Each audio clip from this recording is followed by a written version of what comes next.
Clearly, at the outset, I want to welcome the establishment of an independent investigation into the issues surrounding the care of 7 babies at Portiuncula Hospital in Ballinasloe.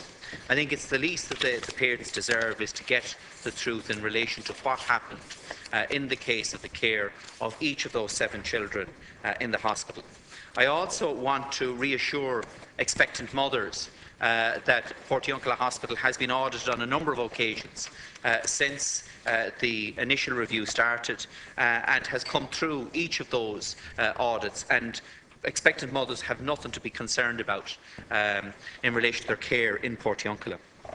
I do, however, Minister, want to raise a specific issue of concern that I think needs to be included in this investigation.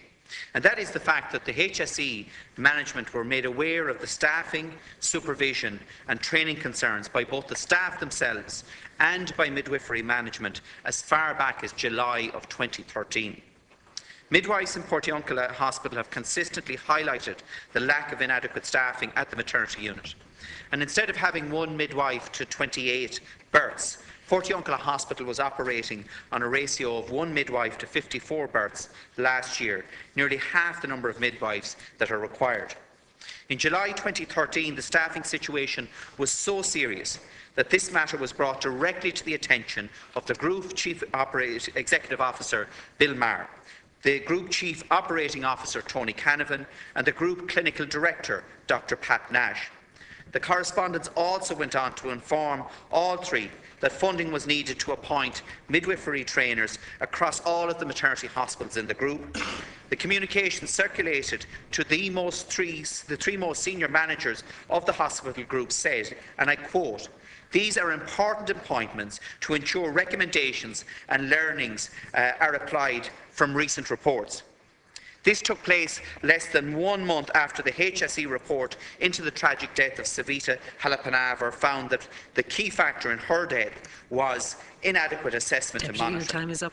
And this was well before the spike in the number of babies transferred from Portiuncula to Dublin for therapeutic cooling in 2014. Thanks very much. First of all, I'd like to thank deputies for raising this issue today and affording me once again the opportunity to extend my sympathies to the families involved. I know that this is a very difficult time for them, but I have been advised that the HSE is in contact with them and they will be offered the necessary supports. While I'm of course very concerned to learn of the events in Portiuncula Hospital, I do take some reassurance by the fact that the quality and risk management process highlighted a potential problem and the Sales to Healthcare Group acted promptly to review the situation. Protective measures were very swiftly implemented to provide patient safety assurance, and intensive ongoing monitoring process has been put in place. An external review of practices and processes will now be commissioned to ensure the ongoing safety of maternity services at Portiuncula. The review will incorporate a more detailed review of the individual cases. I have no desire to add to the concerns of any women who may be expecting a baby, and I would urge others not to do so, and I thank the deputies for their helpful comments in that respect. I believe it is very important to reassure women, and indeed their families, that maternal and perinatal health statistics indicate that Ireland continues to be a safe country for a woman to give birth, and our safety record compares favourably with other developed countries. And people who've read the European Health Consumer Index published this morning, which is critical about some aspects of our health service, did point out that when it comes to perinatal deaths, Ireland is in the best and safest group in that regard. I do share the views of deputies that we must seek to improve the services that we provide, and in this regard a number of initiatives have recently been implemented and are currently being developed. My department, in conjunction with the HSE, is working on the development of a new maternity strategy. Developing the strategy will help us identify how we can improve quality and safety of care provided to pregnant women and their babies. We want to ensure that women are provided with the right care in the right setting, by the right staff and at the right time. I also note the launch of the Irish Maternity Early Warning Score system, IMEWS, last November. This national clinical guideline will assist in the early identification of a deterioration and ongoing monitoring of a woman's condition. This development makes Ireland one of the first countries in the world to introduce a national maternal early warning system.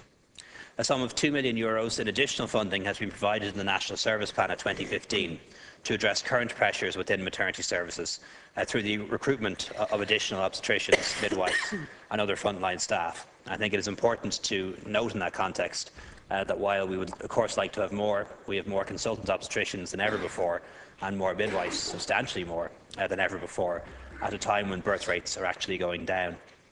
A new National Maternity Office is going to be established within the HSE Acute Hospitals Division in 2015, and a national review and evaluation of maternity services will be undertaken. In conclusion, I want to reassure women and their families that Ireland is and remains a safe place in which to give birth. While perinatal and maternal deaths in Ireland are few, I know that it is no consolation to those families who have suffered a loss, and I want to assure them that we will seek to continue to increase the safety and quality of services provided to mothers and their babies within our National Maternity Service. Thank you, Minister. Deputy Naughton, you Minister, I'm disappointed with the response that it's going to be purely focused on Portiuncula Hospital. Because, Minister, I understand that the management within the Sale to Hospital group were made aware by the hospital itself of the transfer of the babies from Portiuncula for therapeutic cooling after the first 2 babies were transferred, after the second 2 babies were transferred. And why did they fail to act on the concerns that were expressed by staff? Therefore, not only do we need clarity into the management of the care of each of those babies, and the parents deserve that, and they also deserve to know why they weren't informed of the inquiry until the media got it. But we also need to know why the resource concerns raised by the midwives in the hospital and also by both the local and group management seem to have been ignored. That's a key question, because if those concerns were addressed, would there be a need for this inquiry in the first place at all? And that is a key question, Minister, that needs to be answered. And finally, Minister, I would just want to point out that it was the staff themselves in Portiuncula that raised this issue. They themselves are the ones that pushed for a review to take place. And because of that, they should not now be the people that are scapegoated in relation to this. We need a proper, independent inquiry that not only looks at what happened in Portiuncula, but why senior management failed to act when these issues were brought to their attention. So I'll just say that the terms of references are not decided as yet, or to the best of my knowledge they haven't been. So I do welcome the Deputy's suggestions as to what might be in those terms of reference. It will of course be independent and led by people who are from outside of the Sale to Hospital group, and it will include a patient's advocate as well. The reason why I suppose some of the families were informed through the media was the fact that it leaked to the media, and I don't know who was responsible for that leak, but I do think it is very regrettable because the hospital and the other authorities should have been given the time to contact the families, but sometimes things are just too good a story for them to be avoid publication. I do know, however, that at least one media outlet decided not to break the story in deference to the family's wishes. Unfortunately, others didn't take that approach. In relation to the therapeutic cooling, it's important as well to bear in mind that while the rate of therapeutic cooling was higher in Roscommon, or rather in Portiuncula, than in Galway, it wasn't outside of the international range of norms, and it wasn't that itself that created concerns. It was the subsequent review of the cases that threw up concerns. On staff ratios, I don't know offhand what the midwife to birth ratios are in Portiuncula, or whether they're very different from other hospitals or larger hospitals. There is one thing, though, I think that does need to be pointed out. In medicine and in midwifery, the more cases you see, the better. And then you're more used to seeing a difficult case when it arises. So if you have a centre, and I'm not speaking particularly about Portiuncula, if you have a centre that has 1,500 births or 2,000 births, that's maybe 5 or 6 a day, 2 or 3 in each shift. So you're less likely to know what to do when that 1 in 700 case arrives. So sometimes having more staff doesn't necessarily make services better. What you need is senior staff, and we do have a difficulty retaining and getting senior staff, particularly at registrar and SHO level in smaller centres, and that's a reality that we're facing across the country. We need to be honest with people about that and the difficulties that can arise from that. And certainly when you do look at inquest reports from maternal deaths and neonatal deaths, the deciding factor is not that the staff were too busy to do their job, it's that they made a mistake in reading a CTG or detecting a fetal heart or something else. And that can often be down to lack of experience and lack of case volume. you, Rather Minister. than there not being enough staff. But certainly what I can say, and I'd be very straight on this, there are absolutely no plans to discontinue maternity services in Portiuncula. That's not part of this government's agenda at all.